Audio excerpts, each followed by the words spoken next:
के लिए आज जो दावा कर रहे हैं, मैं उनसे पूछना चाहता हूं कि किस अधिकार लायक आप हैं, इसका जवाब हमें दे दीजिए। अगर इस संविधान के लायक आप हैं, उसके अधिकार लायक हैं, तो आप बताइए किस संविधान में लिखा है कि किसी धर्म को टारगेट करना? किस संविधान में लिखा है?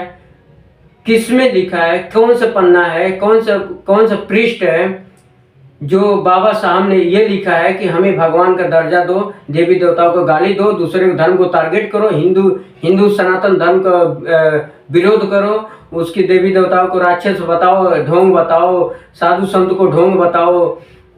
ये संविधान की किस पेज में लिखे हैं बाबा साहब ने? और सबसे पहले तो संविधान एक ने नहीं लिखा है।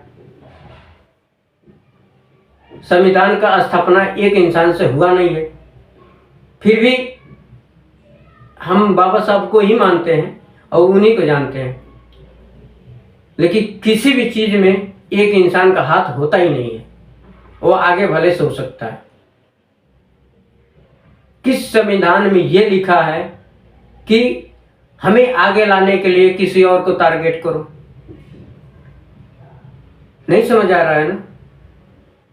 आप लोग एक वीडियो क्लिप देखिए, तब आप लोगों को समझ आएगा कि किस अधिकार का आप लोग बात कर रहे हैं, किस अधिकार से अपना अधिकार मांग रहे हैं। ये वीडियो क्लिप देखने के बाद ही आप लोग को समझ आ जाएगा। चलिए देखिए।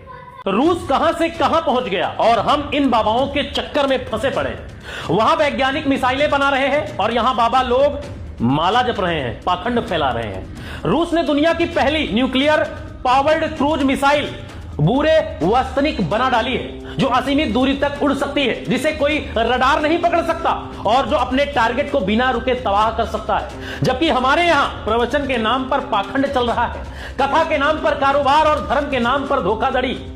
रूस के वैज्ञानिक लैब में दिन रात मेहनत कर रहे हैं। हमारे बाबा माइक लेकर भक्तों की अंधभक्ति नाप रहे हैं, गोबर और गोमूत्र पिला रहे हैं।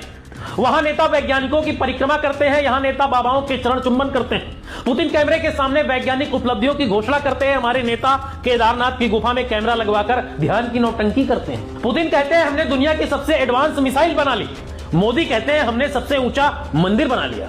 फर्क समझिए, वहां काम होता है, यहां कर्मकांड होता है। रूस के पास यूनिवर्सिटी है, हमारे पास प्रवचनशाला है। वहां प्रयोगशाला चलती है, यहां कथा मंडप चलता है। वहां वैज्ञानिकों को सम्मान मिलता है, यहां बाबा ट्रेंडिंग में रहते हैं। रूस ने आसमान में उड़ता हुआ न्यूक्लियर रिएक्टर बना दिया और हम अभी भी गोमूत्र और ग्रह नक्षत्र में उलझे हुए हैं। बाबा लोग जनता को आई लव मोहम्मद और आई लव महादेव में फंसाए